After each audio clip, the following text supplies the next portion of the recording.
за което ще говорим в момента. Става въпрос за така наречените оракулски кости.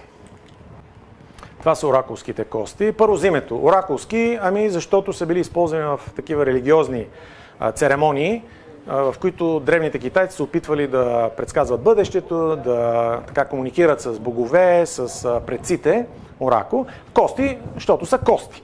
Обикновено са ползвани от костенурка под корема, тази долната кост, плоската, или лопатки от едри животни, волове и крави.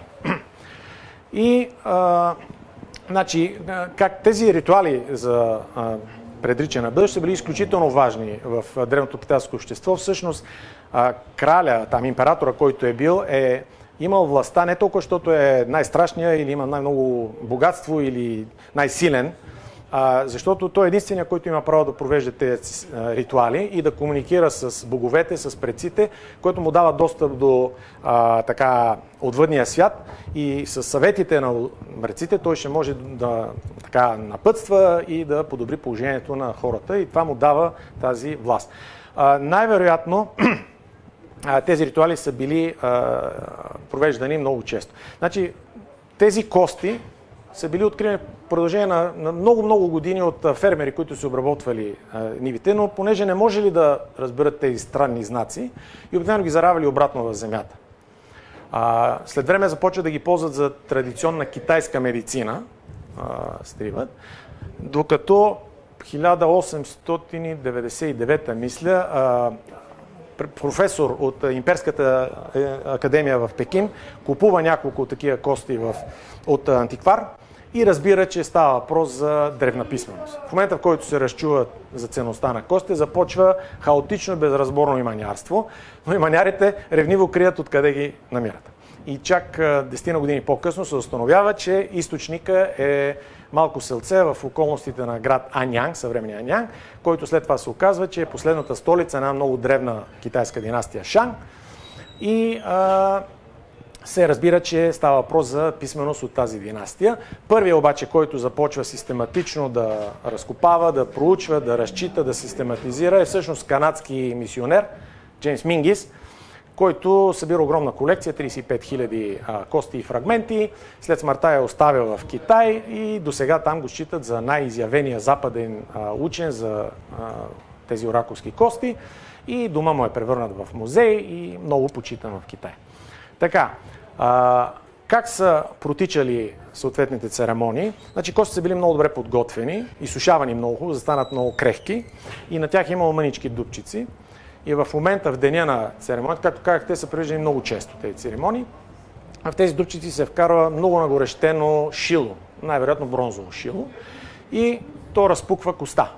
И по размера, формата, посоката на тези напуквания, те разчитат волята на боговете. Питали са за най-различни неща, дали кралиста ще има лесно раждане, ще мине ли главата, ще има ли добра реколта и така нататък. Те написват, между другото, ето това са иероглифите тук, това е текст от оракулска кост и това са сегашните иероглифи. Шинхай напуква, чуе, това е гадателя. Гадае, не убива хора 3000. Най-вероятно са питали за някаква експедиция. Написват въпроса на черупката и разпукват. И, примерно, ще има ли добра реколта тази година? Разпукват и гадателя казва, ще има добра реколта. Те обаче пазят коста. Записват отговор, ще има добра реколта. Обаче пазят коста. Идва време да събират реколтата и гледат каква е реколта и добавят на коста. И реколта беше добра. Или пък, да, ама реколта не беше добра. В смисъл, малко така контролират уния отгоре дали добре си вършат работа. Между другото са питали по няколко пъти един същи въпрос, защото явно така средно аритметично са го смятали. Ако имаш 8 положителни, 8 отрицателни, най-вероятно не е много ясно. Ако имаш 6 положителни и 2 отрицателни, работа ще стане. И така те писали, събирали и това е нещото, което имаме.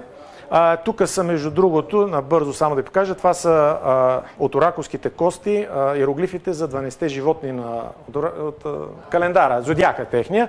Това е мишка, това е крава, вол, това е тигърът, това е заек, това е дракон, това е змия, това е кон, това е овца, овен, те при тях няма овен овца, това е маймуна, птица, Пиле, кокошка. Обикновено. Птица, това е пиле. Кокошка или петел. При тях няма разграничение. Това е прасето и това е кучето и това е прасето. Кучето и прасето. Така са били написани на костите. И сега ще видим някои реални въпроси, които са разчетени от черупките. Така, ще нареди ли Ди, това е върховния бог, да има достатъчно дъжд за новата реколта? Ако атакуваме племето Чонг, ще ни осигури ли Ди, бог подкрепа? Кралят има за бобол. Чичо Муи ли го причинява? Кралят казва, някой път и самия крал влиза в ролята на гадател. Кралят, ще се случи нещастие. 8 дни по-късно облаци във формата на лице закриха слънцето, появи се дъга, която пи вода от жълтата река.